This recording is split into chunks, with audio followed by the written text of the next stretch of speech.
I am tired of myself. When you say I'm sick and tired of being sick and tired, that's the facilitator of change. That's when you're ready to say these words: no more excuses. No more excuses. I've never met a person who was not successful that didn't have a great amount of self-discipline within their life.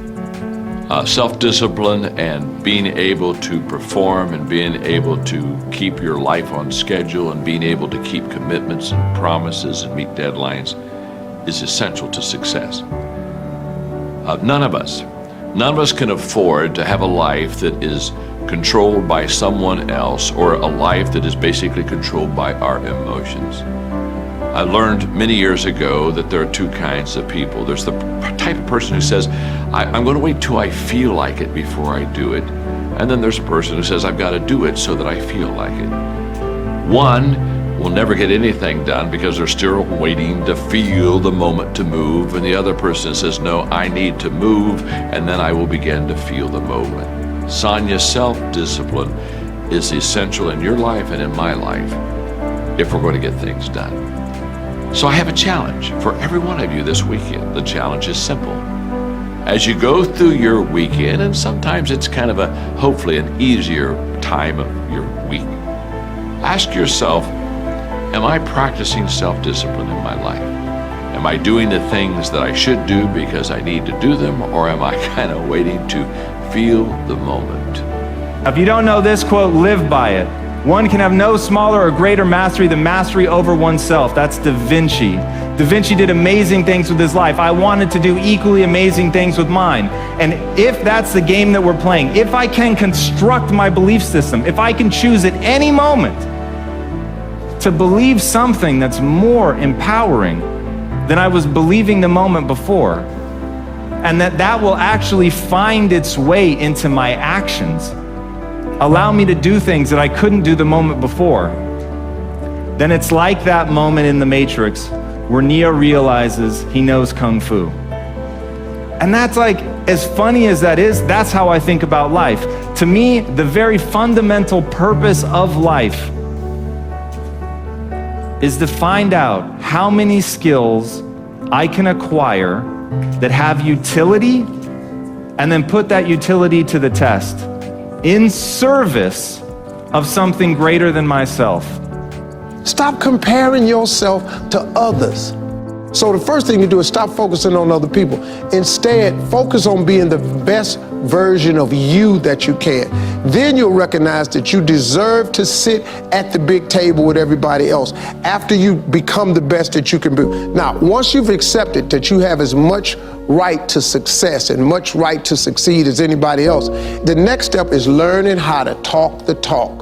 You have to get fluent in the language of success so you speak it with ease. Surround yourself with people who've accomplished their dreams and immerse yourself in the culture of achievement. The ideal situation for a man or woman to die is to have family members praying with them as they cross over. He said, but imagine, if you will, being on your deathbed and standing around your bed, the ghost of the dreams, the ideas, the abilities, the talents given to you by life, and that you, for whatever reason, you never went after that dream.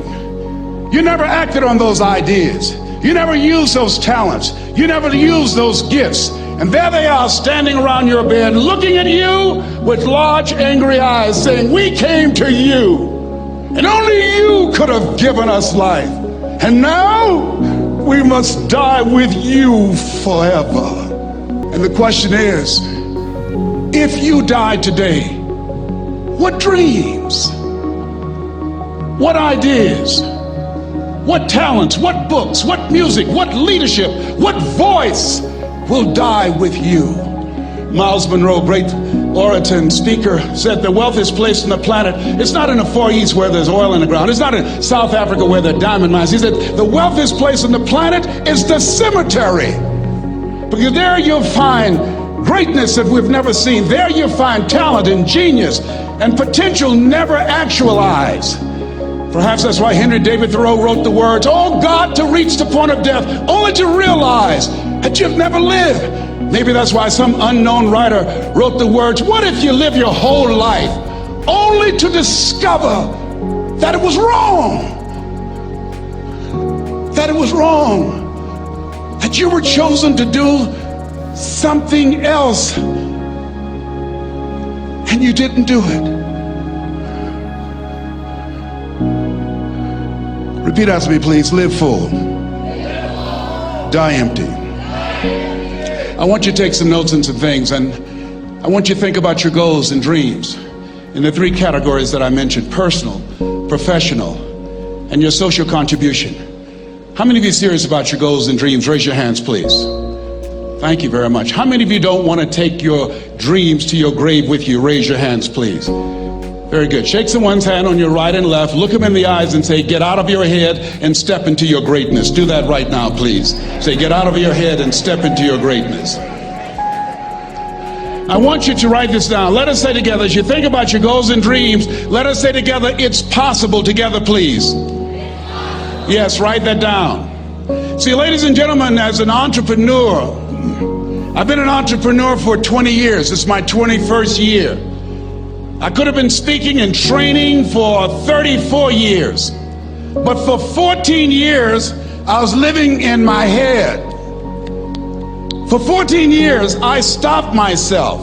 For 14 years, I used to go see Zig Ziglar, that I considered the #1 motivational speaker on the planet. Zig Ziglar and Tony Robbins, they're the best on the planet. Bob Proctor, they're the best on the planet. Jack Canfield, Mark Victor Hansen, T. Harv Eker. I would go and see them, and then I would leave, and my conversation with myself was, my heart would say, I can do that. And then my mind would ask, how? How would you do that, Les Brown? See, when I was in the 5th grade, I was identified as EMR, labeled educable mentally retarded, put back from the 5th grade to the 4th grade. I failed again when I was in the 8th grade. I have no college training. And a man changed my life, and I'll never forget his name, Mr. Leroy Washington. He's in his 80s now, and he's blind from glaucoma, but he gave me a different vision of myself. I was in his class waiting on another student. He came in and said, young man, go to the board and work this problem out for me. I said, oh, sir, I can't do that. I said, why not? I said, I'm not one of your students. He said, look at me. Yes, sir. Go to the board and work the problem out anyhow. I said, sir, I can't do that. He said, why? I said, sir, because I'm educable mentally retarded, sir. I'm in special education. And the students started laughing. They said, that's Leslie. That's not Wesley. He's DT. Wesley is the smart twin. He said, what does DT stand for? I said, I'm the dumb twin, sir. And as the students laughed at me, he came from behind his desk, he looked at me and he said, don't you ever say that again. Someone's opinion of you does not have to become your reality. On one hand, I was humiliated, but on the other hand, I was liberated, because he looked at me with the eyes of Goethe, who said, look at a man the way that he is, he only becomes worse. But look at him as if he were what he could be, then he becomes what he should be. And so we developed a relationship. And one of the things that I can just tell you as you think about your goals and dreams, all of us can say in a spirit of integrity that it's possible. That if anybody at any point in time lived their dream, then it's possible that I can live mine. And what I did was, I made a mistake. I looked at my goals and dreams, and my mind said, how will you do that? I went from my heart to my mind, and I stayed up there for 14 years. 14 years. I can't bring those 14 years back. Those years are gone. And I've made a mission in my life to help people to stop putting it off and procrastinating. How many ever thought about something you wanted to do and you procrastinated, you talked yourself out of it? Raise your hand, please. There's a proverb that says, if there's no enemy within, the enemy outside can do us no harm. And so, as you look at your goals and dreams, every day we must convince ourselves, we must sell ourselves on that it's possible. Every seminar, every workshop, every book that I've ever read, every speaker that I've ever heard, it interrupted what I was believing about myself. Everything that you do, everything matters. As you go through each day, I know now as I look back at age 63, looking at my life, everything matters. T. Harv is right. How you do anything is how you do everything. And I realized that the choices I was making was based upon how I saw myself. Let us say together, it's necessary.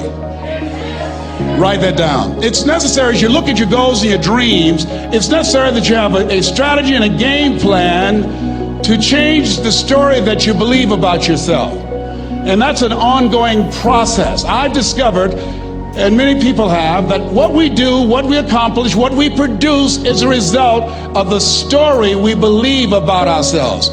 My favorite book says, "Be ye not conformed to this world, be ye transformed by the renewing of your mind." And so as I began to work on myself, I realized that I'm getting out of one story and stepping into another story. As I become aware of some things, there's still some things I'm not aware of. So I'm still growing, I'm still developing. I'm like the lady who said, "Lord, I ain't what I want to be, ain't what I'm going to be, but thank God I sure ain't what I was."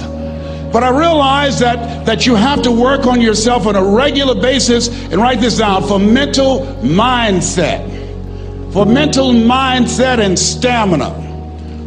Because things are going to happen to you. I believe that the reason that most people go to their graves with their talents and abilities and skills in them is because of the fact, number one, many are like me. They didn't know that they didn't know and thought they knew. I thought I knew myself, and I really didn't know myself as well as I thought. I've discovered that sometimes people can take you to a place within yourself that you can't go by yourself. The other reason is I was afraid. I never worked for a major corporation. I wanted to speak for corporations. I was afraid I would be exposed because I don't have a college education. I felt inferior because of the fact that I don't have a college education. I allowed that level of fear of failure to stop me. And because I never had an experience in it, I assumed that I could not do it. I was paralyzing myself by believing and assuming the limited part of myself as opposed to believing that I had something special.